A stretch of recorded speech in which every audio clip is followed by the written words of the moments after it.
Praise the lord. Hallelujah. Who is messiah? Messiah అంటే ఎవరు అంశమైన మనం దేవుని యొక్క వాక్యాన్ని ధ్యానం చేస్తున్నాం. దేవునికి స్తోత్రం. హల్లెలూయా. పరిశుద్ధ గ్రంథంలోకి వెళ్ళి యోహాను సువార్త 4వ అధ్యాయం 24 నుండి 24 లేఖనానికి వెళ్ళి చివరి వరకు 26వ లేఖన వరకు మనం చదువుకున్నాం. దేవునికి మహిమ కలుగునుగాక. పాత నిబంధన గ్రంథములో అనేక మంది ప్రవక్తలు, దేవుని సేవకులు మెస్సియా అనగా మెస్సియా కోసము వారు ప్రవచించారు. ఆయన వచ్చి ఏం క్రియలు చేస్తాడో యెషయా గ్రంథంలో, కీర్తనలలో దేవుని ప్రవక్తలు దావీదు, అదేవిధంగా యెషయా, యిర్మీయా, ఎజ్కేలు చాలామంది ప్రవక్తలు కూడా ప్రవచించారు. ఆయన ఎక్కడ పుడతాడో కూడా ప్రవచించారు. అందుకే ఇక్కడ చూడండి, ఇక ఈ సన్నివేశాన్ని మనము చూస్తే మధ్యాహ్నం వేళ యేసు ప్రభువును ఆయన శిష్యులు ఇశ్రాయేలులో ఒక గ్రామానికి, ఒక పట్టణానికి వెళ్ళారు. వాక్యం, ఆయన సమరయ మార్గంన వెళ్ళవలసి వచ్చెను గనుక యాకోబు తన కుమారుడైన యోసేపుకి ఇచ్చిన భూమి దగ్గరనున్న సమరయలోని సుకారను ఒక ఊరికి వచ్చెను. యాకోబు బావి ఉండెను గనుక యేసు ప్రయాణం వలన అలిసి ఉన్న రీతినే ఆ బావి యొద్ద కూర్చుండును. అప్పటికి ఇంచుమించు 12 గంటలాయను. ఎన్ని గంటలు అవుతుంది సమయం? ఇంచుమించు మధ్యాహ్నం 12 గంటలైంది. ఈ 12 గంటల వేళ ఆయన అలిసిపోయి యాకోబు త్రవ్వి తన కుమారుడైన యోసేపుకి ఇచ్చిన బావి యొద్ద కూర్చున్నాడు. ఆయన చిన్నప్పుడు ఒక స్త్రీ వచ్చింది మధ్యాహ్నం వేళ, ఆమె నీళ్లు తోడుకోవడానికి. ఆయన తన శిష్యులకు చెప్పాడు, మీరు వెళ్ళి గ్రామంలోకి వెళ్ళి మనకు భోజనాన్ని తీసుకురండి అని పంపించాడు. వాళ్ళు వెళ్ళి భోజనానికి తీసుకురావడానికి వారు వెళ్ళారు. అయితే ఆ సమయంలో ఒక స్త్రీ వచ్చింది ఆయన ఆ బావి యొద్దకు. ఆమె ఎందుకు వచ్చిందనగా, ఆమె నీళ్లు తోడుకొని తన కుండలో పట్టుకొని పోవడానికి ఆమె వచ్చింది. అయితే వీళ్ళు ఎవరనగా ఆ స్త్రీ సమరయ స్త్రీ వచ్చి ఆ బావి దగ్గర ఆయన కూర్చున్నాడు. ఆయన అడుగుతున్నాడు, అమ్మా నాకు దాహం వేస్తుంది, కొన్ని నీళ్ళు నాకు చేది పోస్తావా అని అడిగినప్పుడు ఆమె అంటుంది, యూదుడవైన నీవు సమరయ స్త్రీనైన నన్ను దాహముకిమ్మని ఎందుకు అడుగుచున్నావు? నీకు మాకు ఎలాంటి సహవాసం అనేది లేదు కదా అని ఆమె అడిగినప్పుడు, నీతో మాట్లాడుచున్న ఆయన ఎవరో నీవు తెలుసుకొని ఉంటే ఆయననే దాహమునకిమ్మని నీవు అడుగుతావు. నీళ్లు తాగు ప్రతివాడు మరలా దప్పికొంటాడు, కానీ నేనిచ్చు నీళ్లు తాగు ప్రతివాడు ఎన్నడూ కూడా దప్పికొనడు. అతనిలో ఊరేడి నీటి ఊటను నేను ఇస్తానన్నాడు. ఇక్కడ చూడండి, ఆమెతో ఈయన సంభాషణ చేస్తున్నాడు యేసు ప్రభు. నీతో మాట్లాడుచున్న ఆయన ఎవరో నీవు తెలుసుకుంటే నీవే ఆయనను నాకు ఇంత దూరం, నాకు దాహమునకిమ్మని నీవే ఆయనను అడుగుతావా అని అంటున్నాడు ఆయన. దేవునికి స్తోత్రం. హల్లెలూయా, హల్లెలూయా. అంటే నేను ఎవరైనారు?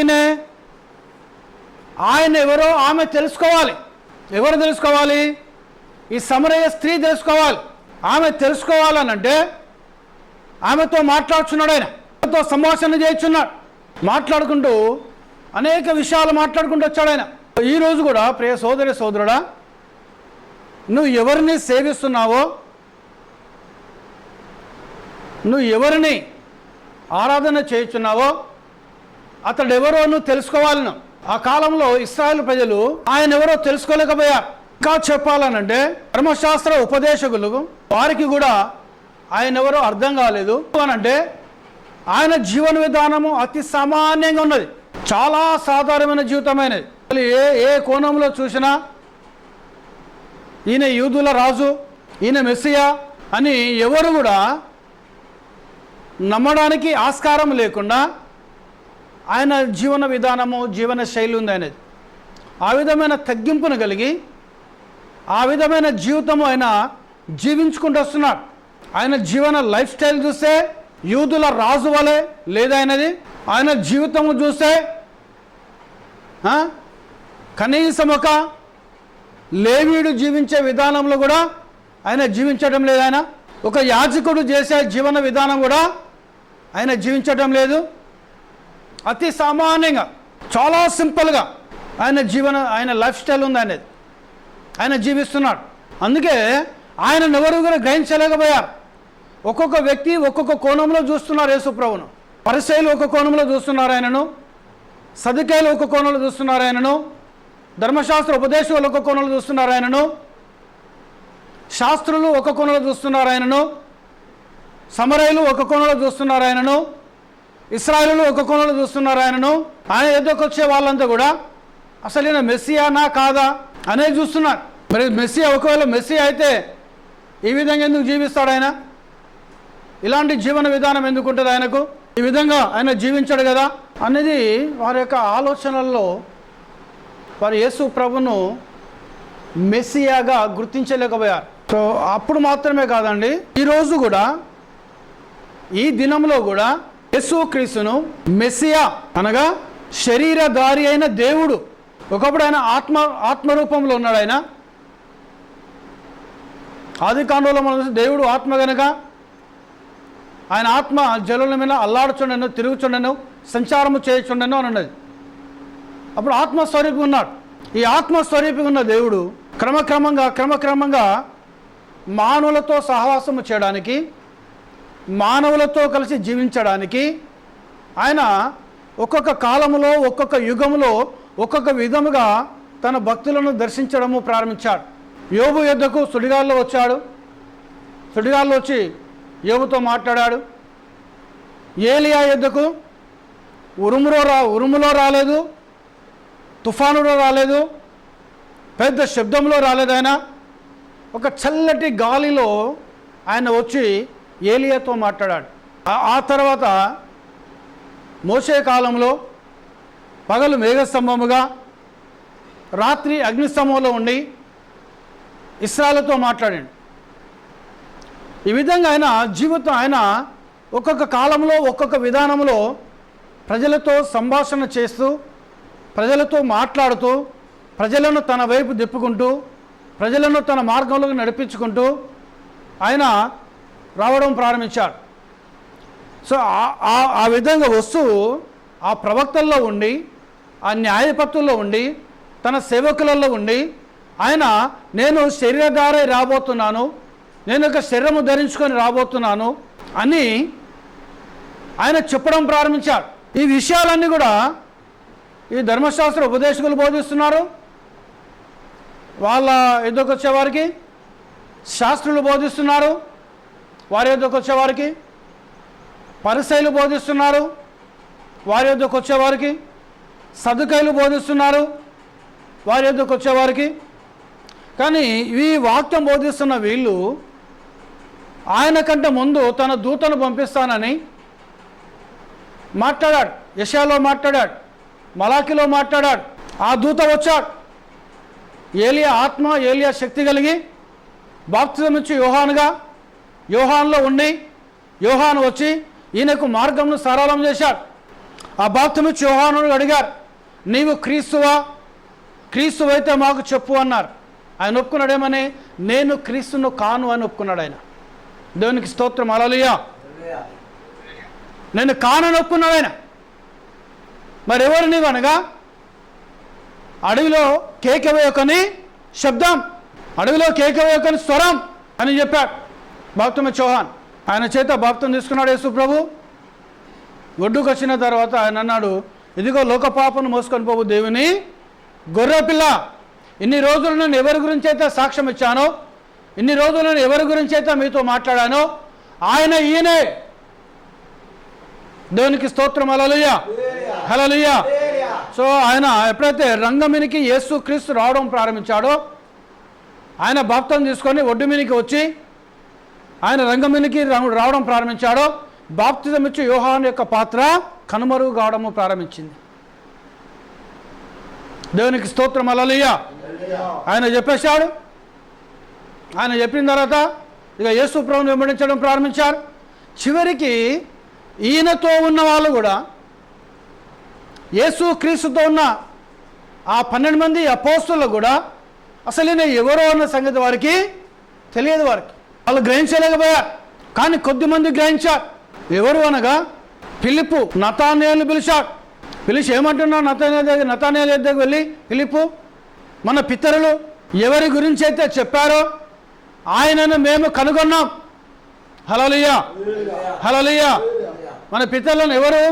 ధర్మశాస్త్రము, ప్రవక్తలు, ఇక దేవుని సేవకులు ఎవరి గురించి అయితే చెప్పారో ఆయనను మేము కనుగొన్నాం అని ఈ ఫిలిప్పు వెళ్ళి నతానేలుతో చెప్తే, నతానేలు అంటున్నాడు ఆయన ఎక్కడ ఉన్నాడు, ఏ ఊరు అయినది, ఏ గ్రామం అయినది అన్నాడు. అప్పుడు ఫిలిప్ అంటున్నాడు నజరేతులోకి వెళ్ళి ఆయన వచ్చాడు అని అన్నాడు. అప్పుడు నతానేలు నజరేతులోకి వెళ్ళి మంచిది ఏమైనా రాగలదా? ఇక ఏమీ వివరాన్ని ఇవ్వలే ఫిలిప్. వచ్చిన చూడు అన్నాడు, అంతే. నువ్వు వచ్చి చూడు నతానేల్ అని నతానేలు ఎంట పెట్టుకొని వచ్చాడు ఫిలిప్. అంత దూరంలో ఉన్న వెంటనే నతానేలు ఉన్న వెంటనే ఇదిగో ఈయన నిజమైన ఇశ్రాయేలుడు, ఇతనిలో ఏ కపటం లేదన్నాడు యేసు ప్రభు. దేవునికి స్తోత్రం, హల్లెలూయా. ఆ మాట చెప్పంగానే నతానేలు అంటున్నాడు ఎన్నడూ కూడా ఈయన నేను చూడలేదు, ఈయన ముఖంలో నేను ఎన్నడూ చూడలేదు, అసలు ఈయనను చూడడం ఇదే మొదటిసారి, ఆయన నన్ను చూడడం ఇదే మొదటిసారి. ఆయన ఆశ్చర్యపోయి విభ్రాంతి నొంది, ప్రభా నువ్వు ఎలా నన్ను చూశావు? ఇప్పటివరకు నీకు నాకు ఎలాంటి సహవాసం లేదు కదా, నీకు నాకు ఎలాంటి ఫ్రెండ్షిప్ అనేది లేదు కదా, మన ఇద్దరం ఎక్కడ కూడా కలుసుకోలేదు కదా మన ఇద్దరము, కానీ నువ్వు నన్ను ఎలా ఎరుగుదువు ప్రభా అని అడిగినప్పుడు యేసు ప్రభు అంటున్నాడు ఫిలిప్పు నిన్ను పిలవక మునిపే ఆ అంజూరపు చెట్టు కింద నీవు ఉన్నప్పుడే నేను నిన్ను చూశాను అన్నాడు ఆయన. అప్పుడు అన్నాడు నీవు ఇశ్రాయేలు రాజు ప్రభా. ఎందుకు ఇశ్రాయేలు రాజు అన్నాడు ఫిలిప్ నతానేలు ఆయన? అనగా ఇశ్రాయేలును పరిపాలించే రాజువు నీవు, మెస్సియావు నీవు, ఇది నువ్వు నమ్ముచున్నావా నతానేలు? అనగా నేను నమ్ముచున్నాను ప్రభా అన్నాడు. ఇంతకంటే గొప్ప కార్యములు నీవు చూస్తావు అన్నాడు ఆయన. హల్లెలూయా, హల్లెలూయా. అంటే చూడండి ప్రియ సోదర సోడ, ఇక్కడ దేవుడు మాట్లాడుచున్నాడు, యేసు ప్రభు మాట్లాడుచున్నాడు. ఆ కాలంలో కొద్ది మంది మాత్రమే ప్రత్యక్షత పొందుకున్నారు, కొద్ది మంది మాత్రమే, చాలా తక్కువ మంది ఆ ప్రత్యక్షత. ఈరోజు కూడా చూడండి ప్రవక్త బ్రదర్ బ్రానం అంటాడు ప్రత్యక్షత ద్వారానే నువ్వు మెస్సియా అంటే ఎవరో నువ్వు తెలుసుకుంటావు అంటాను. ప్రత్యక్షత లేకుండా నువ్వు యేసు క్రీస్తును మెస్సియాను నమ్మలేను. ప్రకటన గ్రంథం వాస్తవానికి ఏంటంటే the revolution of Jesus Christ. అది యేసు క్రీస్తు యొక్క ప్రత్యక్షత. అసలు ఆయన ఏమైనాడు, యేసు క్రీస్తు ఏమైనాడు, ఆయన ఏమి, ఆయన రూపం ఏమైనది అనేది చెప్తున్నది ప్రకటన గ్రంథం మొదటి అధ్యాయంలో మనం చూసుకుంటే ఆయన ఏ విధంగా ఉన్నాడు, ఆయన ఎలా ఉన్నాడు, ఆయన ఇవి తెలియజేస్తున్నది. దేవునికి మహిమ కలుగునుగాక. హల్లెలూయా, హల్లెలూయా. సో ఇక్కడ ఆ నతానేలు కనుగొన్నాడు ఆయనను, నువ్వు ఇశ్రాయేలు రాజు ప్రభానివని. మరి వాస్తవానికి ఇశ్రాయేలు రాజు ఎవరైనారు? యెషయా గ్రంథం 44:6 చూస్తే రాజు ఎవరో అక్కడ చెప్తున్నాడు యెషయా. వారి ఇశ్రాయేలు విమోచకుడును, సైన్యంలోకి అధిపతిను, వారి విమోచకుడును, ఇశ్రాయేలు రాజు అయిన యెహోవా ఇలాగూ సెలవిచ్చుచున్నాడు అని ఉంటుంది యెషయా గ్రంథం 44:6 లేఖనంలో. దేవునికి స్తోత్రం, హల్లెలూయా. ఇక్కడ చూడండి, అయితే ఇక్కడ మనం గమనిస్తే ఈ స్త్రీతో మాట్లాడుతున్నాడు ఆయన. వీళ్ళు ఎవరి కోసం చూస్తున్నారు? ఏమంటుంది? క్రీస్తు అనబడిన మెస్సియా వచ్చినప్పుడు ఈ సంగతులు మాకు బయలుపరుస్తాడు ఆయన. దేవునికి స్తోత్రం, హల్లెలూయా. అంటే ఏ క్రీస్తు అనబడిన మెస్సియా వచ్చి ఏం చెప్తాడట ఆయన? ఆరాధన క్రమం చెప్తాడు, నువ్వు దేవుని ఎలా సమీపించాలో చెప్తాడు, నువ్వు దేవునికి ఎలా ప్రార్థన చేయాలో చెప్తాడు, ఆయన జీవితం ఎలా ఉంటుందో చెప్తాడు ఆయన. ఆమె ఏమంటుంది? క్రీస్తు అనబడిన మెస్సియా వచ్చున నేను ఎరుగుదును, ఆయన వచ్చినప్పుడు మాకు సమస్తము తెలియజేయునని చెప్పగా అన్ని బయలుపరుస్తాడు మాకు. ఇక దాచిపెట్టేది ఏది కూడా లేదుగా, పూర్తి విషయాలన్నీ కూడా అన్ని బయలుపరుస్తాడు మాకు అని ఈ స్త్రీ చెప్తా ఉన్నది. అప్పుడు ఆయన ఏమంటున్నాడు? ఆయన యేసు నీతో మాట్లాడుచున్న నేనే ఆయననని ఆమెతో చెప్పాను. ఈ యాకోబు యొక్క బావి వద్ద కూర్చొని ఈయన ఆమెతో మాట్లాడుతున్నాడు. ఆమెతోటి ఆమె అంటుంది క్రీస్తు అనబడిన మెస్సియా వచ్చినాడు, మాకు సమస్తాన్ని బయలుపరుస్తాడయ్యా అంటే ఎవరి కోసం చూస్తూ ఉన్నదామె? మెస్సియా కోసం చూస్తూ ఉన్నదామె. సమరయులు మెస్సియా కోసం చూస్తున్నారు, ఇశ్రాయేలీయులు కూడా మెస్సియా కోసం చూస్తున్నారు. వీళ్ళు వెళ్ళి మెస్సియా గురించి బోధిస్తున్నారు. శాస్త్రులు ఒక విధంలో బోధిస్తున్నారు, పరిసయ్యులు ఒక కోణంలో బోధిస్తున్నారు, ధర్మశాస్త్ర ఉపదేశాలు ఒక కోణంలో బోధిస్తున్నారు, సదుకాయులు ఒక కోణంలో బోధిస్తున్నారు, యాజకులు ఒక విధంగా బోధిస్తున్నారు, లేవీలు ఒక విధంగా బోధిస్తున్నారు, ఇశ్రాయేలీయులందరూ కూడా ఒక్కొక్క విధంలో బోధిస్తున్నారు. ఎవరి గురించి బోధిస్తున్నారు? వాళ్ళంతా క్రీస్తు అనబడిన మెస్సియా గురించి. ఇప్పుడు ఇశ్రాయేలు ప్రజలందరూ కూడా ఎవరి కోసం ఎదురు చూస్తున్నారు? వారు మేము రోమా ప్రభుత్వం రోమీయులు మమ్మల్ని పరిపాలన చేస్తున్నారు, రోమీయులు మా మీద అధికారం చెలాయిస్తున్నారు, రోమీల చేతి కింద మేమున్నాం. కొంతకాలం కింద మేము ఐగుప్తుల కింద బానిసలుగా ఉన్నాము, ఆ తర్వాత బబులోన్ల కింద మేము బానిసలుగా ఉన్నాము, ఆ తర్వాత అశ్షూరీయుల కింద మేము బానిసలుగా ఉన్నాము, ఇప్పుడు మేము రోమీల కింద ఉన్నాము. మాకు పూర్తి స్వేచ్ఛ, పూర్తి స్వతంత్రమా కావాలంటే మాకు మెస్సియా అనబడిన క్రీస్తు, ఎవరనగా ఇశ్రాయేలు రాజు ఆయన వచ్చి మా పక్షాన యుద్ధం చేస్తాడు. ఆయన మా పక్షం వచ్చి రాజులతో రోమిలతో యుద్ధం చేస్తాడు. ఆయన మా పక్షం వచ్చి కైసర్తో యుద్ధం చేస్తాడు. ఆయన మా పక్షం వచ్చి రోమిలను మొత్తము నాశనం చేసి పడేస్తాడు. ఆయన మాకు పూర్తి స్వేచ్ఛను, మాకు పూర్తి స్వాతంత్రం ఆయన ఇస్తాడు అని వీళ్ళు శరీర సంబంధమైన విషయాల గురించి చూస్తున్నారు వీళ్ళు. కానీ ఈయన వచ్చింది ఆ విధంగా రాలేదు. కోణంలో అసలే రాలేదు. ఆయన వారి ఆలోచనలకు అందని విధములో వచ్చాడు. ఆయన వారి యొక్క ఊహలకు అందని వాళ్ళు ఏ కోణంలో ఆలోచన చేసినా అసలు క్రీస్తు అనబడిన మెస్సియా ఈ విధంగా ఉంటాడు. ఆయన పుట్టుక ఏ విధంగా పుట్టాలి? ఆయన మమ్మల్ని పరిపాలించే రాజు. ఆయన ఒక రాజు వలె ఉండాలి.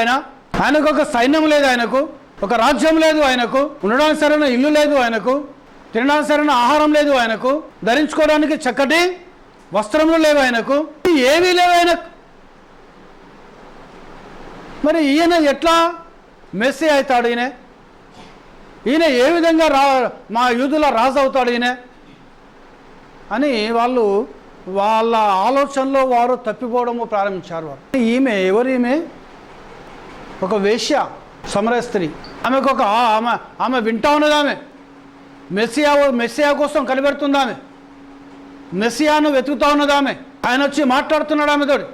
వార్త 3వ అధ్యాయము 31వ లేఖన కలిగి 36 వరకు. పైనుండి వచ్చేవాడు అందరికీ పైనున్నవాడు, భూమి నుండి వచ్చేవాడు భూసంబంధమైన సంగతుల గురించి మాట్లాడును. పరలోకం నుండి వచ్చేవాడు అందరికీ పైగా నుండి తాను కన్నవాటిని గూర్చి విన్నవాటిని గూర్చి సాక్ష్యం ఇచ్చును. ఆయన సాక్ష్యము ఎవడు అంగీకరింపడు. ఆయన ఎక్కడికి వెళ్ళి వస్తాడట? ఆయన పైనుండి భూమి దిగొచ్చాడు. ఆయన సాక్ష్యం చెప్తున్నాడు. ఆయన ఏవైతే కనులతో చూస్తున్నాడో, ఆయన ఏవైతే చెవులతో విన్నాడో వాటిని గురించి సాక్ష్యం చెప్తున్నాడు. ఆయన సాక్ష్యం ఎవడు అంగీకరించాడట. ఆయన సాక్ష్యము అంగీకరించిన వాడు దేవుడు సత్యవంతుడన్న మాటకు ముద్ర వేసి ఉన్నాడు. ఆయన సాక్ష్యాన్ని ఎవరైతే అంగీకరిస్తారో ఆ అంగీకరించిన వాడు దేవుడు సత్యవంతుడు అనే మాటకు ముద్ర వేశాడు. ఏలైనగా దేవుడు తాను పంపిన వానికి కొలత లేకుండా ఆత్మను అనుగ్రహించును గనుక ఆయన దేవుని మాటలే పలుకును. ఈయన యేసు ప్రభువులో ఉన్న ఆత్మ కొలత లేని ఆత్మ. ఇంకా అపోస్తలుడైన పౌలు చెప్తున్నాడు దైవత్వం యొక్క సర్వ పరిపూర్ణత. కొలొస్సీయులకు రాసిన పత్రిక 2వ అధ్యాయము 9వ వాక్యంలో ఆయన పౌలు మాట్లాడుతున్నాడు.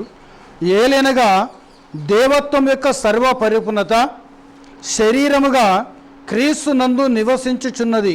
పౌలు కొలొస్సీయులకు రాసిన పత్రిక 2వ అధ్యాయం లేఖనములో ఆయన మాట్లాడుతున్నాడు. దేవత్వం యొక్క సర్వ పరిపూర్ణత శరీరకరంగా యేసు క్రీస్తులో ఉన్నది. హల్లెలూయా, హల్లెలూయా. అంటే ఇక చూడండి, గమనించండి. దేవుడు ఎవరైనారు?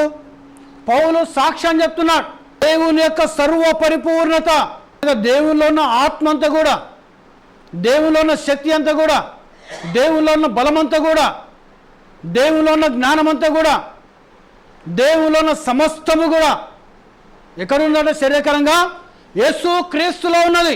అంటే యేసు క్రీస్తు ఎవరైనా దేవుడైనా, సర్వశక్తి గల దేవుడైనా, సర్వోన్నతమైన దేవుడైనా, సర్వాధికారైన దేవుడైనా ప్రభు మాట్లాడిన మాటనే కొలొస్సీయులకు రాసిన పత్రిక 2:9 అపోస్తలుడైన పౌలు మాట్లాడుతున్నాడు. కొలత లేకుండా ఆత్మను అనుగ్రహించున్నాడు గనుక ఆయన దేవుని మాటలే పలుకును. తండ్రి కుమారుణ్ణి ప్రేమించుచున్నాడు గనుక ఆయన చేతికి సమస్తము అప్పగించున్నాడు. తండ్రి కుమారుణ్ణి ప్రేమించుచున్నాడు కాబట్టి ఏం చేశాడట? ఆయన సమస్తము అప్పగించేశాడు. ఆయన అది పరలోకంలో కావచ్చు, భూమి మీద కావచ్చు, భూమి కింద కావచ్చు, ఇక ఏ అధికారం కానీ, ఏ శక్తి కానీ, ఏ జ్ఞానం కానీ ఏది కూడా తండ్రి దగ్గర లేదు. ఎవరి దగ్గర ఉన్నాయి? కుమారుని దగ్గర ఉన్నాయి. దేవునికి స్తోత్రం, హల్లెలూయా. సో ఇక్కడే కన్ఫ్యూజ్ అవుతున్నారు చాలా వరకు ప్రజలు. ఈ మాట నేను కాదు చెప్పేది, యేసు ప్రభు చెప్తున్నాడు. ఆయన యేసు ప్రభు మాట్లాడుతున్నాడు.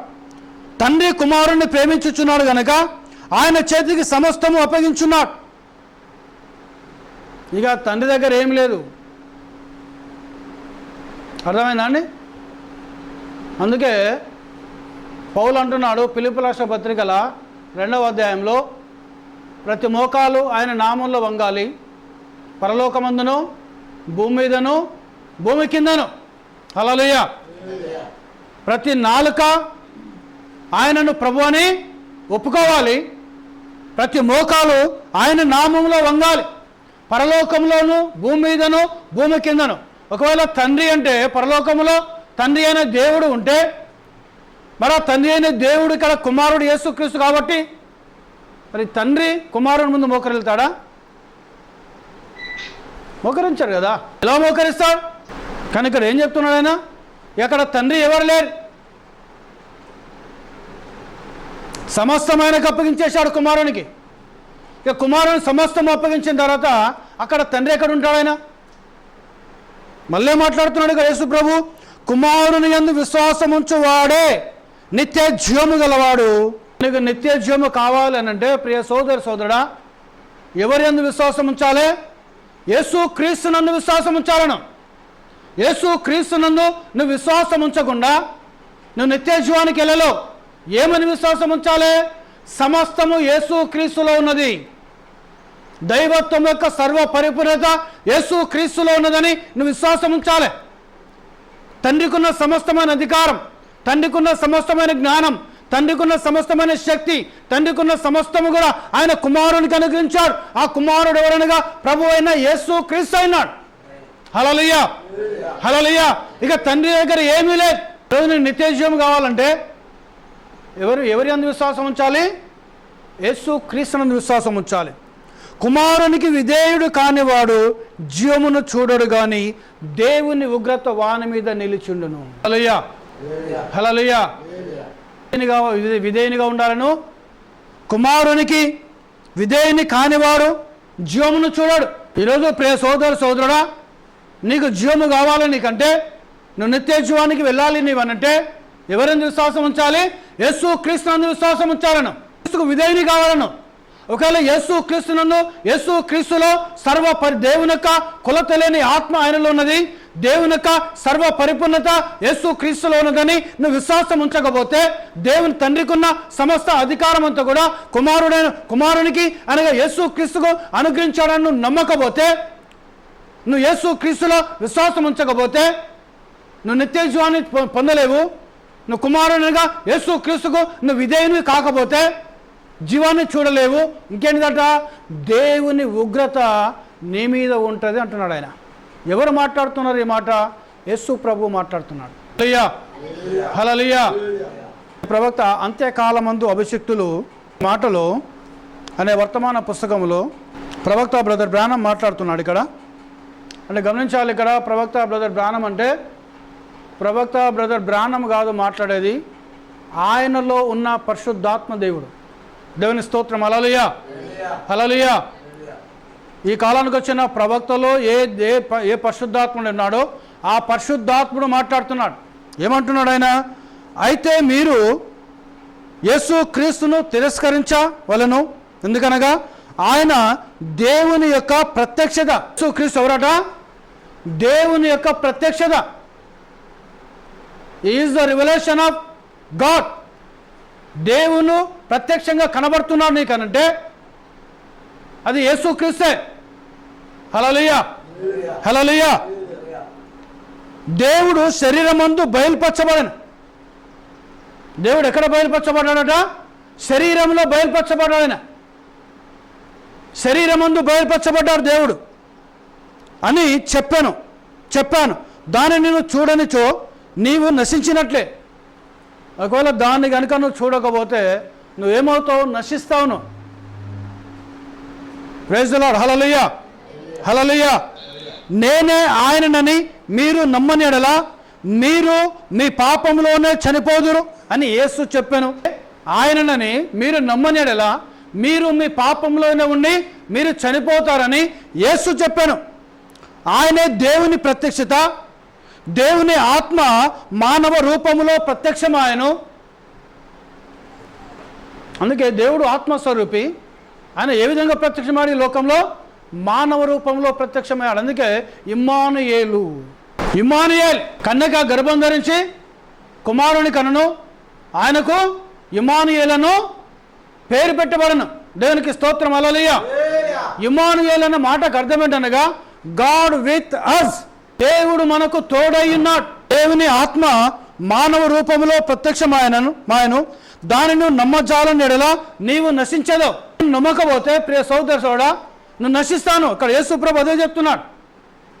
నువ్వు యేసు క్రీస్తును నమ్మకపోతే, యేసు క్రీస్తును విశ్వాసం ఉంచకపోతే ఎవరైనా నమ్మాలో? యేసు క్రీస్తును మెస్సియాని. ఇక్కడ సమరయ స్త్రీ ఏమంటుంది? క్రీస్తు అనబడిన మెస్సియా వచ్చినప్పుడు మాకు సమస్తమును తెలియచేయును. ఇక ఏమీ దాచాడాయన. అందుకే యోహాను సువార్త కనుక మనం చదివితే అనేకమైన మర్మాలకు అర్థము యోహాను సువార్తలో ఉంటుంది. తండ్రి అంటే ఎవరు, ఆయన పేరేంటిది, కుమారుడు ఎవరు, ఆయన శక్తి ఏంటిది, ఆయన అసలు వాక్యం అంటే ఏంటిది, సమస్తమైన విషయాలను కూడా పూర్తి పరలోక సంబంధమైన రహస్యమైన ప్రతి విషయం కూడా యోహాను సువార్తలో యేసు ప్రభు మాట్లాడడం ప్రారంభిస్తున్నాడు. ఆయన స్తోత్రం. హల్లెలూయా, హల్లెలూయా. యేసు ప్రభు మాట్లాడుతున్నాడు. ఆయన అనేక విషయాలు యేసు ప్రభు మాట్లాడుతున్నాడు. దానిని నమ్మజాలని యెడల నశించదవు. నీవు ఆయనను మూడోవానిగా రెండోవానిగా దేవునిగా కాకుండా మరో వ్యక్తిగా నీవు ఆయనను చేయుచున్నావు గనుక నీవు నశించినట్లే. ఈరోజు క్రైస్తవులు ఏం చేస్తున్నారు? యేసు ప్రభును ఆయన మొదటి వానిగా ఆయనను, ఆయన రెండో వానిగా, ఆయనను మూడో వానిగా, కానీ ఆయనను దేవునిగా చూస్తలేరు. ప్రభుని ఎలా చూస్తలేరని? దేవునిగా చూస్తలేరు. ఆయన దేవత్వంలో ఒక మొదటి వ్యక్తిగా, లేదా దేవత్వంలో రెండో వ్యక్తిగా, దేవత్వంలో మూడో వ్యక్తిగా. కొంతమంది అసలు ఆయన దేవుడే కాదు, ఆయన ఒక ప్రవక్త కొంతమంది చూస్తున్నారు. అది అలా నువ్వు చేస్తే నువ్వు నశించినట్లే. నేనే ఆయననని మీరు నమ్మనిచో మీరు మీ పాపంలోనే నశిస్తారు అని యేసు ప్రభు మాట్లాడాడు. నేనే ఆయననని మీరు నమ్మని యెడల మీరు మీ పాపంలోనే ఉండి నశిస్తారు. ఇక్కడ చూడండి, ఈ సమరయ స్త్రీ అంటుంది క్రీస్తు అనబడిన మెస్సియా వచ్చినప్పుడయ్యా మాకు సమస్తమును తెలియజేస్తాడు మాకు. అప్పుడు ఏమంటున్నాడు యేసు ప్రభు? ఏమంటున్నాడు ఆయన? నీతో మాట్లాడుతున్న నేనే ఆయననని ఆమెతో చెప్పగా, ఈరోజు నీతో మాట్లాడుతున్న నేనే ఆయననమ్మా అని చెప్పిన వెంటనే ఆమె ఏం చేసింది? ఆమె కుండను పడగొట్టేసింది. ఆయన శిష్యులు వచ్చి ఆయన స్త్రీతో మాట్లాడటం చూసి ఆశ్చర్యపడి, కానీ నీకేమీ కావాలేనను ఈమెతో ఎందుకు మాట్లాడుచున్నావనను ఎవడు అడగలేదు. ఆ స్త్రీ తన కుండను విడిచిపెట్టి ఊరిలోకి వెళ్ళి, మీరు వచ్చి నేను చేసినవన్నీ నాతో చెప్పిన మనిషిని చూడుడి, ఈయన క్రీస్తు కాడా అని ఆ ఊరి వారితో చెప్పగా. ఆ ఊరి పేరు ఏంటిది? సుకారను అనే ఊరు. ఆ ఊళ్ళోకి వెళ్ళింది ఆమె. కేకలు వేసుకుంటూ వెళుతా ఉన్నది. మన పితడైన యాకోబు ఇచ్చిన బావి యొద్ద నేను 12 గంటల వేళలో వెళ్ళి నేను నీళ్లు తోడుకోవడానికి వెళుతూ ఉంటే ఒక యూదుడు వచ్చి నాతో మాట్లాడాడు. ఆయన నాకు నా దాహానికి నీళ్ళు ఇమ్మా అని అడిగాడు. యూదుడవైనా నీవు సమరయ స్త్రీ అయినా నన్ను దాహానికి మనం ఎందుకు అడుగుతున్నావు అని నేను ఆయన అడిగినప్పుడు, నిన్ను దాహంకిమ్మని అడుగుతున్నవాడు ఎవరో నువ్వు తెలుసుకుంటే ఆయననే నువ్వు దాహంకిమ్మని అడుగుతావు అని ఈ విధంగా నాతో చెప్పుకుంటూ వచ్చాడు. నేను చేసినవన్నీ, నా పాత జీవితం ఎలా ఉన్నదో, నా బతుకు ఎలా ఉన్నదో, నా జీవితం ఎలా ఉన్నదో అవన్నీ ఆయన నాతో మాట్లాడాడు. ఆయన ఎప్పుడు నేను ఆయనను చూడలేదు, నేను ఆయనను చూడలేదు, ఆయన నన్ను చూడలేదు, ఎన్నడూ కూడా మాకు ముఖపరిచయం లేదు. నాతో మాట్లాడుతున్న ఆయన, నేను చేసినవని చెప్పిన ఆయన క్రీస్తుగాడా మీరు వచ్చి చూడండి అన్నారు. హల్లెలూయా, హల్లెలూయా. ఎందుకు ఆమె క్రీస్తు గురించి మాట్లాడుతున్నది? క్రీస్తుగాడా మీరు వచ్చి చూడండి ఎందుకు ఆమె మాట్లాడుతున్నది? క్రీస్తు అంటే ఎవరక్కడ? మెస్సియా. మెస్సియా అంటే ఎవరక్కడ? శరీరధారి అయిన దేవుడు. అందుకే యేసు క్రీస్తు ఎవరు? Is the revolution of God. దేవుని ప్రత్యక్షతే యేసు క్రీస్తు అన్నాడు. ఆయనను చూడలేకపోవటంలో ఆశ్చర్యం లేదు. ఒకరిని నా తండ్రి ఆకర్షించినప్పుడే నా యొద్దకు వచ్చును, తండ్రి అనుగ్రహించిన వారందరూ నా యొద్దకు వత్తురు. ఆయనను తెలుసుకోవడంలో ఆశ్చర్యం లేదంటున్నాడు ప్రవక్త. తండ్రి ఆకర్షించిన వాడు నా యొద్దకు వస్తాడు, నా యొద్దకు వచ్చిన వారిని నేను ఏమాత్రము త్రోసివేయను నేను. హల్లెలూయా, హల్లెలూయా. వాళ్ళందరూ వచ్చేసారు, ఊరిలో ఉన్న వాళ్ళందరూ ఆయన మాటలు వినడం ప్రారంభించారు. ఎవరు వారు? సమరయులు. సుకారను గ్రామంలో ఉన్న సమరయులు. 2 దినములు ఉన్నాడు ఆయన, లేదా 3 దినములో 2 దినములు అక్కడ ఉన్నాడు ఆయన. ఆయన చెప్తున్న మాటలు వాళ్ళంతా వినడం ప్రారంభించారు. ఆ గ్రామస్తులంతా వినడం ప్రారంభించారు. దేవునికి స్తోత్రం. హల్లెలూయా, హల్లెలూయా. వాళ్ళందరూ వినడం ప్రారంభించారు. వాళ్ళంతా ఎవరైనా నమ్ముతున్నారేనను మెస్సియా అని నమ్మడం ప్రారంభించారు. అనగా శరీరధారి అయిన దేవుడు. అసలు ఇక్కడ ఏ అద్భుతం చేయలేదు యేసు ప్రభు. గ్రామంలో ఆయన చేసిండండి. రోగిని స్వస్థపరిచిండు ఆయన, గుడ్డివానికి కళ్ళనిచ్చాడు ఆయన. పోయిన వారం మనం చూసాం, ఆయన ఉమ్మి వేశాడు, ఉమ్మిని బురద చేశాడు. పుట్టు గుడ్డివానికి కళ్ళ మీద బురద రాశాడు. సిలోయమ్మను కోనేటిలోకి వెళ్ళి నువ్వు కళ్ళను కడుక్కోమన్నాడు. వాడు పోయి కడుక్కుని వెంటనే కన్ను చూపు రావడం ప్రారంభించింది. అలా ఏమైనా అద్భుతం చేసిండు అక్కడ? చేయలేదు ఆయన. అలాంటి అద్భుతం చేయలేదు ఆయన. కానీ ఏం చెప్పిండు ఆమె యొక్క హృదయమును సంధించడం ప్రారంభించిండు ఆయన. ఆమె హృదయములోకి వాక్యమును ఆమె హృదయంలోకి పంపించడం ప్రారంభించాడు ఆయన. ఇంకేం చేశాడు ఆయన? ఆమె యొక్క రహస్యమైన జీవితమును బట్టబయలు చేయడము ప్రారంభించాడు ఆయన. దేవునికి స్తోత్రం. హల్లెలూయా, హల్లెలూయా. ఆయన నామానికి మహిమ కలుగును గాక. ఈరోజు మనం రహస్యంగా ఏం చేస్తున్నామో అవన్నీ దేవుడు చూస్తున్నాడు. మనం అనుకుంటాం మేము ఇది చేస్తే దేవుడు చూస్తలేడు అనుకోవచ్చు. మనం ఎవ్రీథింగ్, ప్రతిది కూడా ఆయన చూస్తున్నాడు. ఆయన దేవుడు. ఆయనకు మరుగైనది ఏదీ లేదు ఆయన. అందుకే ప్రవక్త 3 ఈడుపులు, మొదటి ఈడుపు, 2వ ఈడుపు, 3వ ఈడుపు. మొదటి ఈడుపులో స్వస్థతలు చేశాడు బాగా. 2వ ఈడుపులో హృదయరాశాలు బయలుపరిచాడు ఆయన. 3వ ఈడుపులో వాక్యం చెప్పడం ప్రారంభించాడు. దేవునికి స్తోత్రం. హల్లెలూయా. ఇక్కడ కూడా సమరయ స్త్రీతో మాట్లాడే, ఇక్కడ కూడా చూడండి 3 కోణంలో మాట్లాడుతున్నాడు ఆయన. మొదట ఆమె హృదయరాశాలు బయలుపరిచిండు ఆయన. నువ్వు వెళ్ళి నీ భర్తను తీసుకురామన్నాడు. నాకు భర్త లేడయ్యా అన్నది. ఇప్పుడున్నవాడు నీ పెనిమిటిగాడు, ఇంకా 5గురు భర్తలు ఉన్నారు నీకు అన్నాడు ఆయన.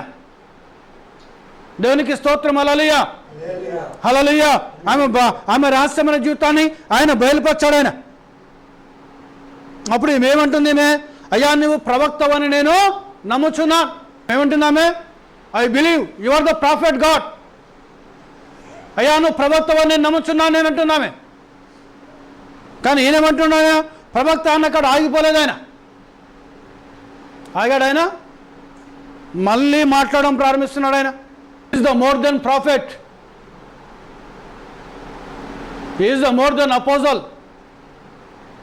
ప్రవక్త కంటే గొప్పవాడైన, అపోస్తుల కంటే గొప్పవాడైన, ఆయన దేవదూతల కంటే గొప్పవాడైన, శరాపుల కంటే గొప్పవాడైన, పరలోక సైన్యం కంటే గొప్పవాడైన, ఆయన రాజుల కంటే గొప్పవాడైన, ఆయన అధికారుల కంటే గొప్పవాడైన, ఆయన శరాపుల కంటే గొప్పవాడైన, ఈరోజు నన్ను ఆటం బాంబుల కంటే గొప్పవాడైన, ఈరోజున్న హైడ్రోజన్ బాంబుల కంటే గొప్పవాడైన, ఈరోజున్న నీ జ్ఞానం కంటే గొప్పవాడైన, ఈరోజున్న నీ ధనం కంటే గొప్పవాడైన, ఈరోజున్న ప్రపంచం కంటే ఆయన గొప్పవాడు ఆయన. ఈ సమస్త సృష్టి, ఈ సృష్టి కంటే ఆయన గొప్పవాడు ఆయన. ఆయనను మించిన వాడు ఎవడు లేడు. దేవునికి స్తోత్రం. హల్లెలూయా. అక్కడ చూడండి, ప్రవక్తవని గ్రహించుచున్నాను అన్నాడు అని అన్నది ఆమె. అప్పుడు ఆ స్త్రీ, అయ్యా నీవు ప్రవక్తవని గ్రహించుచున్నాను అంటే ఈమెకి ఏం తెలుసు? ఈమెకు వాక్యము తెలుసు ఆమెకు. అవునా కదా? అంతేనండి. ఈరోజు నువ్వు ఏం తెలుసుకొని ఉండాలి? నువ్వు వాక్యము తెలుసుకొని ఉండాలి. నువ్వు ఏదో నామకే వాసు బైబిల్ సంఖ్యలో పెట్టుకొని ఆదివారం ప్రార్థనకు వచ్చి ఆ దులుపులో బైబిల్ దులుపుకొని పోయి నీ సెల్ఫుల్లో ఎక్కడో ఆ స్థానాన్ని పెట్టేసి మళ్ళీ వస్తే కాదు. అది కాదండి క్రైస్తవ జీవితం. అది నువ్వు వాక్యం తెలుసుకొని ఉండాలను. దేవునికి స్తోత్రం. హల్లెలూయా. మా పితరులు ఈ పర్వతం ముందు ఆరాధించేది కానీ ఆరాధింపవలసిన స్థలము యెరూషలేములో ఉన్నదని మీరు చెప్పుదురని ఆయనతో అనగా యేసు ఆమెతో అట్లను. ఇంకేం చెప్తుందామే? అయ్యా నువ్వు ప్రవక్తవని నేను గ్రహించాను. నేను మా పితరులు ఏం చెప్పారనంటే, మేము ఈ పర్వతం మీద ఆరాధన చేయించున్నాం. మేము ఈ గుట్టల మీద కొండల మీద మేము ఆరాధన చేయించున్నామయ్యా. కానీ వాస్తవానికి ఇది కాదు. ఇది ఎక్కడ ఉంది? ఆరాధించాల్సిన స్థలం ఎక్కడ ఉంది? యెరూషలేములో ఉన్నదని మా పితరులు చెప్పారు. అందుకే సొలొమోను కట్టించిన మందిరానికి ఈ సమరయులను ఎవరిని రానియటం లేదు. అక్కడ కూడా వివక్ష ఉన్నది. అక్కడ ఉన్నదా లేదా? ఒక అన్నిని రాణిస్తారా? అందులోకి రానియరు. ఎక్కడికి? సమరయుని రాణిస్తారా? రానియరు ఎక్కడికి. దేవునికి స్తోత్రం. హల్లెలూయా. హల్లెలూయా. అందుకే వాళ్ళు ఏం చేస్తున్నారు? ఈ పర్వతం మీద మేము ఒక బలిపీఠం కట్టుకొని మేము బలులు అర్పించుకుంటూ మా దేవుని మేము ఆరాధన చేస్తున్నామయ్యా. కానీ మాకు కూడా పితడు యాకోబే. దేవునికి స్తోత్రం. హల్లెలూయా. హల్లెలూయా. దేవుని చిత్తమైతే సమరయులు అనే మాట మనం మాట్లాడుకుందాం. మనం కొన్ని వారాల తర్వాత ఈ టాపిక్ అయిపోయిన తర్వాత. దేవునికి స్తోత్రం. హల్లెలూయా. సావాసం లేదు వారికి. ఇప్పుడు ఏమంటున్నాడు? ఆమె ఏమంటుంది? ఆరాధన క్రమం గురించి ఆమె మాట్లాడింది. ఆమె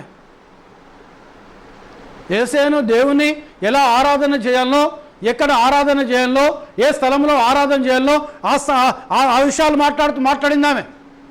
ఇప్పుడు యేసు ప్రభు ఏం మాట్లాడుతున్నాడు? ఆయన అమ్మా ఒక కాలము వచ్చుచున్నది, ఒక సమయం రాబోతున్నది. ఆ సమయం వచ్చినప్పుడు ఆ కాలమందు ఈ పర్వతం మీద నేను యెరూషలేములో నేను మీరు తండ్రిని ఆరాధించారు. మీరు ఈ సొలొమోను కట్టించిన ఈ ఆలయంలో మీరు ఆరాధన చేయరు. ఒక సమయం వస్తూ ఉన్నది. ఆ కొండ మీద ఆ పర్వతం మీద మీరు ఆరాధన చేయరు. ఒక సమయం వస్తూ ఉన్నది. ఏంటిది ఆ సమయము? నా మాట నమ్ముము ఆయన. నా మాట నమ్ముము.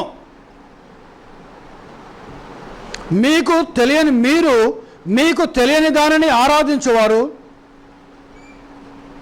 మేము మాకు తెలిసిన దానిని ఆరాధించేవారము. మీరేమో మీకు తెలియని దానిని ఆరాధన చేస్తున్నారు, మేమేమో మాకు తెలిసిన దానిని మేము ఆరాధన చేస్తున్నాం. కానీ రక్షణ యూదుల్లో నుండే కలుగుతున్నది. ఎక్కడికి వెళ్ళి వస్తున్న రక్షణ? యూదుల్లోకి వెళ్ళి వస్తున్న రక్షణ. అయితే యథార్థముగా ఆరాధించేవారు ఆత్మతోనూ సత్యముతోనూ తండ్రిని ఆరాధించు కాలము వచ్చుచున్నది. అది ఇప్పుడు వచ్చే ఉన్నది. ఇప్పుడు వచ్చే ఉన్నది. అది దేవునామానికి మహిమ కలుగును గాక. అది ఇప్పుడు వచ్చే ఉన్నది. తన్ను ఆరాధించువారు అట్టువారే కావాలని తండ్రి కోరుచున్నాడు. దేవుడు ఆత్మ గనక ఆయనను ఆరాధించువారు ఆత్మతోనూ సత్యముతోనూ ఆరాధించాలి. ఇప్పుడు వర్షిప్ మొదట శరీర సంబంధ విషయాల గురించి మాట్లాడిండు యేసయ్య. స్వస్థత గురించి, దాహం గురించి మాట్లాడిండు ఆయన. ఆ తర్వాత ఆమెతో మాట్లాడి నీతో మాట్లాడుతున్న ఎవరో ఆయన నువ్వు తెలుసుకుంటే ఆయనే నేను దాహానికి ఇమ్మానంటావమ్మా అన్నప్పుడు మాట్లాడిండు ఆయన. సరే నేను ఇస్తాను, నువ్వు వెళ్ళి నీ పెనిమిటిని తీసుకురా అన్నాడు. నాకు పెనిమిటి లేడయ్యా అని చెప్పింది ఆమె. అవును నువ్వు చెప్తున్న సత్యమే, నువ్వు ఇప్పుడున్నవాడు నీ భర్త కాడు, ఇంతకంటే 5 ఉన్నారని చెప్పిండు ఆయన. దేవుని నామానికి మహిమ కలుగును గాక. అప్పుడు హృదయరాశాలు బయలుపరిచిన తర్వాత ఆమె ఏమంటుంది, నువ్వు ప్రవక్తవని నేను నమ్ముతున్నానయ్యా. మొదటి ఏడుపు శరీర సంబంధంగా, రెండవ ఏడుపు హృదయరాశములు, మూడవ ఏడుపు ఏంటనగా వాక్యములు చెప్తున్నాడు ఆయన. దేవునికి స్తోత్రం, హల్లెలూయా. దేవుని ఏ విధంగా ఆరాధన చేయాలి, దేవుని ఎక్కడ ఆరాధన చేయాలి, ఏ కోణంలో దేవుని ఆరాధించాలి, ఏ విధమైన ఆరాధన దేవుడు కోరుతున్నాడు, ఇది ఇప్పుడు వచ్చే ఉన్నది అనగా అప్పుడు వచ్చే ఉన్నది ఆయన. అంటే ఎవరిని ఆరాధించమంటున్నాడు ఆయన? యేసు క్రీస్తును ఆరాధన చేయమంటున్నాడు. అప్పుడు అంటున్నామే, ఏమంటుంది, అవునయ్యా, ఆ స్త్రీ ఆయనతో క్రీస్తు అనబడిన మెస్సియా వచ్చినప్పుడు ఈ సంగతులు సమస్తము మాకు ఆయన బయలుపరుస్తాడు. దేవుని స్తోత్రం, హల్లెలూయా, హల్లెలూయా. ఆ మెస్సియా వచ్చినప్పుడు సమస్తాన్ని మాకు బయలుపరనగా పాత నిబంధన గ్రంథములో ప్రవక్తల ద్వారా ఏ విషయాలు అయితే ఉన్నాయో అవన్నీ స్పష్టంగా మాకు బయలుపరుస్తాడు. మాకైనా ఎవరి కోసం చూస్తున్నాను? మెస్సియా కోసం నేను చూస్తున్నానయ్యా. హల్లెలూయా, హల్లెలూయా. సో ఈరోజు డినామినేషన్స్ వాళ్ళు, ఈరోజు క్రైస్తవులు ఈరోజు దేవుని ఆరాధన చేస్తున్నామని చెప్తున్న దేవుని పిలబడుతున్న ఈ క్రైస్తవ సమాజము ఎక్కడ తప్పిపోతుండగా మెస్సియాను కనుగొనలేకపోతున్నారు. దేవునికి స్తోత్రం, హల్లెలూయా. మెస్సియా అంటే ఎవరో వారు తెలుసుకోలేకపోతున్నారు. వారు దేవునికి మహిమ కలుగును గాక. ప్రజలకు అర్థం కావటం లేదు దేవుని యొక్క వాక్యం సత్యమేంటో వాళ్ళకి తెలియదు, వాళ్ళు అర్థం చేసుకోలేకపోతున్నారు. కారణం ఏంటనగా అనేకమైన కోణములు వారి యొక్క కళ్ళను మూసివేసినాయి, అనేకమైన విషయాలు వారి మనోనేత్రాలు మూసివేసినాయి. ఆ కాలంలో ఏ విధంగా శాస్త్ర పరిశీలన సర్దికాయలు ధర్మశాస్త్ర ఉపదేశకులు ఉన్నారో ఈ కాలం కూడా అనేకమైన డినామినేషన్ సంస్థలు ఉన్నాయి. ఆ సంస్థ యొక్క ఆరాధన, ఆ సంస్థలో చెప్పే వాక్యము, ఆ సంస్థలో బోధించే బోధ నిన్నేం చేస్తుండగా నీకు మెస్సియా అంటే ఎవరో అర్థం చేయటం లేదు. అవి నీకు తెలుసుకోలేకపోతున్నాను, మెస్సియా దగ్గర రానియలేకపోతున్నది. దేవునికి స్తోత్రం, హల్లెలూయా. అవన్నిటిని దాటుకుంటూ నువ్వు రావాలను. మొదటి ఏడుపు దాటాలి, రెండవ ఏడుపు దాటాలి, మూడవ ఏడుపులోకి వచ్చినప్పుడు అసలు మెస్సియా అంటే ఎవరో నువ్వు తెలుసుకుంటావు. మేము కలను గాక. అప్పుడు ఏమంటుంది, ఆయన ఏమంటున్నాడు, నీతో మాట్లాడుతున్న నేనే మెస్సియాను. హల్లెలూయా, హల్లెలూయా. అనగా కొలత లేని ఆత్మను కలిగిన వ్యక్తి ఎవరైనారు? యేసు క్రీస్తు అయినాడు. దేవత్వం యొక్క సర్వ పరిపూర్ణత ఎవరు కలిగి ఉన్నారు? యేసు క్రీస్తు కలిగి ఉన్నాడు. మహోన్నతమైన శక్తిని ఎవరు కలిగి ఉన్నారు? యేసు క్రీస్తు కలిగి ఉన్నాడు. సర్వ జ్ఞానమును ఎవరు కలిగి ఉన్నారు? యేసు క్రీస్తు కలిగి ఉన్నాడు. పరలోక జ్ఞానమును ఎవరు కలిగి ఉన్నారు? యేసు క్రీస్తు కలిగి ఉన్నాడు. పరలోకమున్న అధికారం ఎవరు కలిగి ఉన్నారు? యేసు క్రీస్తు కలిగి ఉన్నాడు. భూమిన సర్వాధికారం ఎవరు కలిగి ఉన్నారు? యేసు క్రీస్తు కలిగి ఉన్నాడు. నరకమైన సర్వాధికారం ఎవరు కలిగి ఉన్నారు? యేసు క్రీస్తు కలిగి ఉన్నాడు. ఆయన దేవుని ప్రత్యక్షత తెలుసుకోలేకపోతున్నారు. వారికి అది ఆశ్చర్యం వేస్తుంది. వారి కళ్ళు మూయబడ్డాయి. ఏంటి, ఎందువల్ల మూయబడ్డాయి వారి కళ్ళు? వారి బోధకులు బోధించే బోధ ద్వారా ఆ బోధ వారి మనోనేత్రాల్లో మూసివేసింది. ఆ బోధ వారిని క్రీస్తు యొద్దకు రానియటం లేదు. సో ఆ రోజు ఏ విధంగా జరిగిందో స్టిల్ ఈ రోజు కూడా క్రైస్తవ సమాజంలో అదే జరుగుతుంది. రే సోదరి సోదరుడా, అదే బోధ నేను రానియటం లేదు క్రీస్తు యొద్దకు. దేవుడు సత్యవంతుడు, ఆయన ఎదురు రానివ్వటం లేదు. కొలత లేని ఆత్మను దేవుడు యేసు క్రీస్తులో పెట్టేశాడు. ఆయన కొలత లేని అపరిపక్వ, అసలు ఏ కోణంలో మనం కొలవలేం దాన్ని, ఆయనలో ఉన్న ఆత్మను మనం. కాబట్టి ఇప్పుడు దేవుని ఉగ్రత యేసుక్రీస్తు నందు యేసుక్రీస్తుని విధేయుడు కాకపోతే, యేసుక్రీస్తుని విశ్వాసం ఉంచకపోతే, యేసుక్రీస్తు నాలో బాప్తిసం తీసుకోకపోతే, యేసుక్రీస్తే దేవుడని నమ్మకపోతే, యేసుక్రీస్తే మెస్సియాను నమ్మకపోతే ఎక్కడుంటే దేవుని ఎవరి మీద ఉంటుందట? ఎవరైతే నమ్మరో వారి మీద నువ్వు ఏ దేవుని అయితే నమ్ముతున్నావో, నువ్వు ఏ దేవుని అయితే ప్రార్థిస్తున్నావో, నువ్వు ఏ దేవుని అయితే ఆరాధిస్తున్నావో, నువ్వు ఏ దేవుని అయితే కొలుస్తున్నావో ఆ దేవుని ఉగ్రత యేసుక్రీస్తు నమ్మని, యేసుక్రీస్తు నామములో బాప్తిసం తీసుకొని నీమీనా, యేసుక్రీస్తే నిజమైన దేవుడని నమ్మని నీమీనా, ఈ కాల వర్తమానం నమ్మని నీమీనా దేవుని ఉగ్రత నీమీన ఉంటుంది. హల్లెలూయా, హల్లెలూయా. మెస్సియా ఎవరైనారు చెప్తున్నాడు యోహాను సువార్త 3వ అధ్యాయంలో. ప్రత్యక్షత అయిన యేసుక్రీస్తు దేవుని యొక్క ప్రత్యక్షత అన్నాడు. అందుకే యేసు క్రీస్తును చూస్తే నీకు దేవుడు కనిపించాలి. సో ఒక మాట చెప్పి నేను ముగిస్తాను. నేను ప్రియ సోదరి సోదరుడా, ఈరోజు క్రైస్తవులు సువార్తను ప్రకటిస్తారు. ఏమని ప్రకటిస్తారు?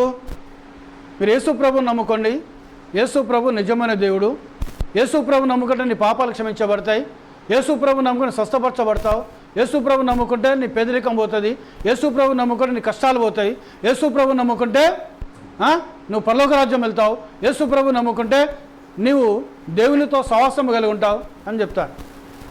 ఇక తెలియని వాళ్ళు ఏం చేస్తారు? యేసు ప్రభు నిజమైన దేవుడు అని నమ్మి చర్చిలోకి వస్తారు. చర్చిలోకి వచ్చిన తర్వాత బోధ మారిపోతుంది. ఇక్కడ చర్చిలల్లో ఏమని బోధ మారిపోతుంది? ఇక్కడ చర్చిలోకి వస్తే త్రియేక దేవుడు అయిపోతుంది బోధ. బయట చెప్పేదేమో యేసుక్రీస్తు యేసుక్రీస్తు యేసుక్రీస్తు, ఆయన నిజమైన దేవుడు, ఆయన సత్యవంతుడు, ఆయన నమ్ముకో, నీ పాపాలు క్షమించబడతాయి, నీ దోషాలు క్షమించబడతాయి, నువ్వు పరలోక రాజ్యం పోతావు, నువ్వు మోక్షం పోతావు, నీ పేదరికం పోతాయి, నువ్వు సమస్తం యేసుక్రీస్తు నమ్ముకుంటే నిత్య జీవంలో ఉంటావు అని చెప్తారు బయట. అది నమ్మి చర్చిలోకి వచ్చిన తర్వాత ఏం చేస్తారు వీళ్ళు? ఇక అది చెప్పరు వాళ్ళు. ఏం చెప్తారు? త్రియేక దేవుని నమ్ముకోవాలని నువ్వు అంటారు వాళ్ళు. అందుకే ప్రవక్త ఏమంటున్నాడు? యేసుక్రీస్తును మొదటివానిగా పెట్టలేవు, యేసుక్రీస్తును ఒక రెండవానిగా చూపించలేవు, యేసుక్రీస్తు ఒక మూడవానిగా చూపించలేవు. ఎందుకు చూపించాలనగా యేసుక్రీస్తే దేవుని ప్రత్యక్షత అయినాడు. హల్లెలూయా హల్లెలూయా. ఎవరైనారు? యేసుక్రీస్తు దేవుని యొక్క ప్రత్యక్షతనే యేసుక్రీస్తు అయినాడు. ఇక ఆమె సందేహం లేదా? ఆమెకు సమరయ స్త్రీకి ఏ మెస్సియానైతే చూడాలని ఆశపడిందో, ఏ మెస్సియాతో కరాచలం చేయాలని ఆశపడిందో, ఏ మెస్సియాతో మాట్లాడాలని ఆమె ఆశపడిందో, ఏం చేసింది? ఆ మెస్సియానే ఆమెను వెతుక్కుంటూ వచ్చాడు. ఆమె హల్లెలూయా హల్లెలూయా. ఆమెను వెతుక్కుంటూ వచ్చాడు. ఆమె ఒక్కదాని ద్వారా సురాకను గ్రామ ప్రజలందరూ కూడా మెస్సియాను తెలుసుకున్నారు.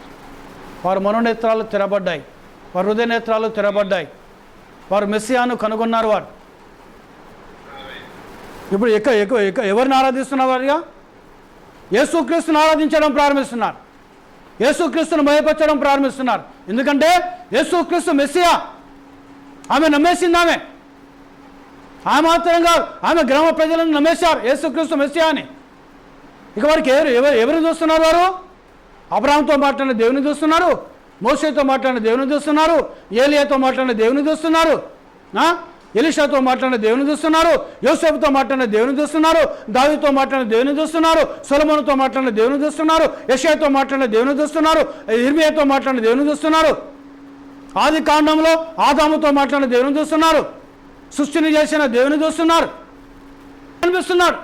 ఈయన మాటే కదా ఆకాశము కలుగునుగాక, ఆకాశము కలిగింది. ఈయన మాటే కదా భూమి కలుగునుగాక, భూమి కలిగింది. ఈయన మాటే కదా జీవవృక్షములు కలుగునుగాక, కలిగినాయి. ఈయన మాటే కదా సమస్త జీవులు కలుగునుగాక, కలిగినాయి. ఈయన మాటే కదా వర్షం పడునుగాక, వర్షం పడింది. ఈయన మాటే కదా నరుని యొక్క నాసికారంధ్రంలో జీవాత్మను ఉదింది. ఈయన మాటే కదా ఆదాము నమ్మింది.